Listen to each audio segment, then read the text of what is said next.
Although there are other PBMs, none of them, in spite of what we've heard, are large enough to administer the prescription drug benefit for these programs. The big three PBMs control almost 80% of the entire market, and these PBMs have the upper hand both in negotiating the contract with the payer as well as strongly influencing the actual plan design itself. The PBM industry typically states that they can use their economic power to harness enhanced market efficiencies. But for whom? However, the staggering annual revenues that continue to grow each year of the big three suggest that these efficiencies are going directly to their corporations' bottom lines. Small community pharmacies like mine are faced on a daily basis with the impact of the PBM's disproportionate market power.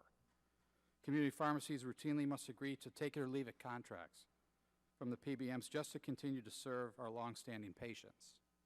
As if that weren't enough, the PBMs also directly set the reimbursement rates for pharmacies.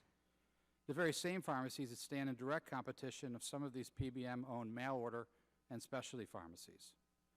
Therefore, it comes as no surprise when the PBMs present employer and government payers with carefully tailored, suggested plan designs that steer beneficiaries to these PBM-owned entities. As the owner of two pharmacies, I have limited ability to negotiate network participation or reimbursement terms with these entities.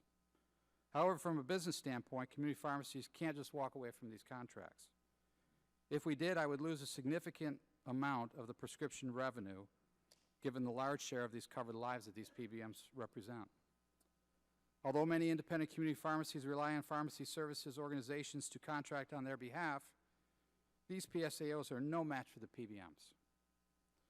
In 2013, the GAO conducted a study on the role of and the ownership of the PSAOs and stated that over half we spoke with reported having little success in modifying certain contract terms as a result of the negotiations.